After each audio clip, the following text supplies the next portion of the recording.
Hello everyone, আসসালামু আলাইকুম। Welcome back to my channel Chand's kitchen. আজকের পর্বে আপনাদের সাথে শেয়ার করব ভাপা কদমপুলি পিঠা রেসিপি। আর আজ আমি বাসমতি চাল ছাড়াই কিন্তু কদমপুলি পিঠা বানিয়ে আপনাদের সাথে শেয়ার করব। তো এই দেখুন, আমি কিন্তু ভাতের চাল, যে চাল আমরা সব সময় খেয়ে থাকি ভাত রান্না করে, সেই চাল নিয়েছি। তো ওই চালগুলোকে এখন আমি খুব ভালোভাবে ধুয়ে পরিষ্কার করে 2-1 ঘন্টা ভিজিয়ে রাখবো। এর বেশির কোনো প্রয়োজন হবে না। তো যাদের বাসমতি চাল নাই তারা কিন্তু এভাবে কদমপুলি পিঠাও বানাতে পারবেন। কদমপুলি পিঠা বানানোর জন্য আমি প্রথমে নিয়েছি হচ্ছে 250 গ্রাম লিকুইড দুধ। এই দুধগুলোকে আমি একটু জাল করে নিচ্ছি। একটা বলক উঠে গেলেই এর মধ্যে আমি দিয়ে দিব চিনি। তো চিনি দিয়ে দিচ্ছি 1/2 কাপ, আর দিয়ে দিব লবণ। লবণটা আপনারা পরিমাণ মতো দিয়ে দিবেন। এখন আমি আবারও নেড়ে চেড়ে এই দুধগুলোকে বলক তুলে নিব। তো দুধের পরিমাণ যেহেতু একটু কম, তাই আমি আরও 1/2 কাপ পানি দিয়ে দিলাম। যদি আপনাদের কাছে বেশি পরিমাণ দুধ থাকে তাহলে পানি দেওয়ার কোনো প্রয়োজন হবে না। তো সম্মানিত ভিউয়ার্স, আমার আজকের ভিডিওতে যারা নতুন তারা অবশ্যই আমার পাশে থাকবেন। পাশে থাকা বেল আইকনটি প্রেস করে দিবেন, যাতে আমি ভিডিও ছাড়ার সঙ্গে সঙ্গে নোটিফিকেশান আপনাদের কাছে গিয়ে পৌঁছায়। তো দুধগুলো কিন্তু বলক উঠে গিয়েছে। এখন এর মধ্যে আমি দিয়ে দিয়েছি চালের গুঁড়া। আস্তে আস্তে দিবেন, মানে অল্প অল্প করে চালের গুঁড়া দুধের মধ্যে দিবেন এবং নাড়াচাড়া করে সুন্দর করে কিন্তু একটা ডো বানিয়ে নেবেন। তো সবগুলো চাল কিন্তু আমি দিয়ে দিয়েছি। এখন নেড়ে চেড়ে আমি একটু রান্না করে নিব। তো এখন আমি 2 মিনিটের জন্য ঢাকনা দিয়ে একটু ঢেকে দিব, যেন খুব ভালোভাবে সেদ্ধ হয়ে যায়। যদি আপনারা শুকনো চালের গুঁড়া নেন তাহলে কিন্তু দুধের পরিমাণ বেশি লাগবে, আর যদি ভিজা চালের গুঁড়া নেন তাহলে কিন্তু কম দুধে হয়ে যাবে। তো আপনাদের আমি দেখাচ্ছি, দেখুন কত সুন্দর হয়ে কিন্তু সেদ্ধ হয়ে গিয়েছে। তো এই আটার কাইগুলোকে আমি খুব ভালোভাবে মথে নিব। এখন একটা বোলের মধ্যে ঢেলে নিব। তো এই দেখুন, আমি হালকা হালকা গরম থাকতেই খুব ভালোভাবে কিন্তু এই আটাগুলোকে মথে নিব। যদি ঠান্ডা হয়ে যায় তাহলে কিন্তু আপনারা সুন্দর করে এই ডোটা বানাতে পারবেন না, আর পিঠাগুলো কিন্তু সুন্দর হবে না। যেন হাতে লেগে না যায় তাই আমি একটু তেল দিয়ে তারপরে খুব ভালোভাবে কিন্তু মেখে নিচ্ছি। আমি আজকের কদমপুলি পিঠাতে বাসমতি চালও ব্যবহার করব না, এবং কি জর্দা কালারও ব্যবহার করব না। একদম নর্মালভাবে আমি আপনাদের সাথে এই পিঠা বানানো শেয়ার করতেছি। তো আমার ডো কিন্তু কমপ্লিট।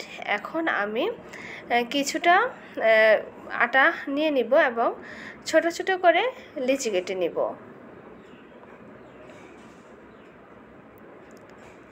অবশ্যই খুব ভালোভাবে কিন্তু এই আটার ডো মুথে নিতে হবে, নয়তো কিন্তু যখন আপনি এই পিঠা বানাতে যাবেন তখন কিন্তু ফেটে যাবে। সেদ্ধও ভালো হতে হবে এবং মোথাটাও খুব ভালো করে করতে হবে। তো আমি যে পরিমাণ বানাবো সেই পরিমাণে লিচি কেটে নিয়েছি। এখন আমি হাতে তালুর সাহায্যে খুব সুন্দর করে গোল গোল করে নিব।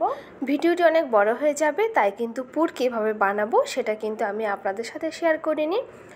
আমি পুর বানিয়েছি নারকেল কুড়ানো আর হচ্ছে 1 নম্বর খেজুর গুড় দিয়ে। নারকেলটা খুব ভালোভাবে একটি কড়াইয়ের মধ্যে নিয়ে ভেজে তারপরে কিন্তু আমি খেজুর গুড় নারকেল কুড়ানোর মধ্যে দিয়ে কিন্তু আমি কমপ্লিট করে নিয়েছি পুর। তো আপনারা এইভাবে পুরটা বানাতে পারবেন। তো দেখুন, একটা লিচি আমি কেমনভাবে একটা বাটির শেপ করে বানিয়ে নিয়েছি। এখন এর মধ্যে পুরগুলো দিয়ে দিচ্ছি। তো 1 নম্বর খেজুর গুড় দিয়ে যখন আপনারা নারকেল দিয়ে পুরটা বানাবেন, দেখতে কিন্তু অনেক সুন্দর হবে, খেতে কিন্তু ভীষণ মজা হবে। তো আমি পুরটা ভরে কিন্তু পুরোটা মুখ বন্ধ করে দিয়ে সুন্দরভাবে আবারও গোল শেপ করে নিয়েছি। তো প্রত্যেকটি পিঠেই কিন্তু আমি একই নিয়মে বানিয়ে নিব। যদি আপনারা বাসমতি চাল দিয়ে এই কদমপুলি বানান তাহলে বাসমতি চাল 20 থেকে 25 মিনিট ভিজিয়ে তারপরে পানি ঝরিয়ে নেবেন। আমি যেহেতু ভাতের চাল দিয়ে বানাচ্ছি তাই আমি প্রায় এক ঘন্টা বা 1.5 ঘন্টা ভিজিয়ে রেখেছিলাম। তো সেই চালগুলোকে একটু পানি ঝরিয়ে নিয়েছি এবং খেয়াল রাখতে হবে চালগুলো যেন একটু ভিজা ভিজা টাইপের থাকে, যেন একদম শুকিয়ে না যায়, তাহলে কিন্তু আপনি পিঠার গায়ে চালগুলো বসাতে পারবেন না। তো দেখুন আমি কিভাবে চালগুলোকে চেপে চেপে কিন্তু এই পিঠার গায়ে বসিয়ে দিচ্ছি। তো সেম প্রসেসে কিন্তু আপনারা করে নেবেন।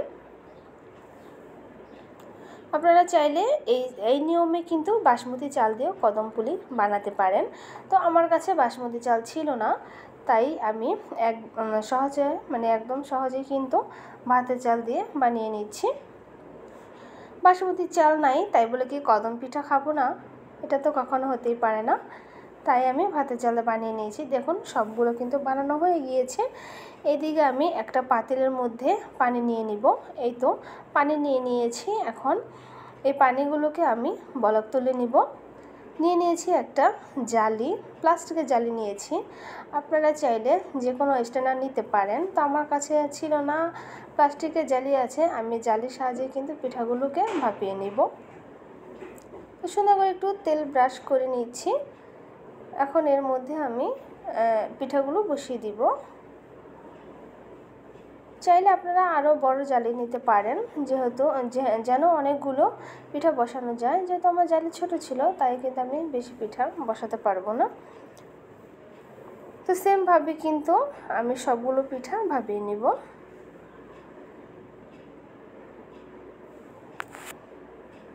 আরেকটা দেওয়ার চেষ্টা করেছিলাম, দেখি যে না আরেকটা দিলে লেগে যাবে একটার গায়ে একটা, তাই আমি 4টা পিঠে দিয়ে দিয়েছি।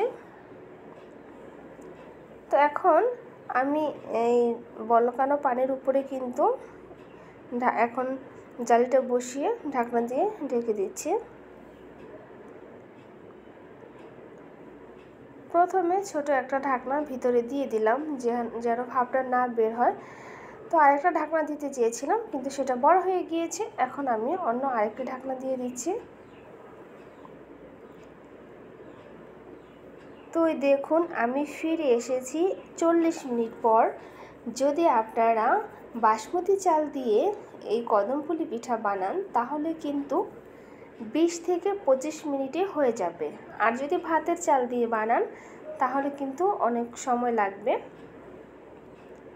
তো আমি সবগুলো পিঠা বানিয়ে নিয়েছি। তো এইখানে আমার একটা ভুল, সেটা হলো আমি 40 মিনিটের থেকে বেশি কিন্তু বাকি পিঠাগুলো ভাপে দিয়েছিলাম। এতে কিন্তু পিঠার গা থেকে চালগুলো ঝরে গিয়েছে।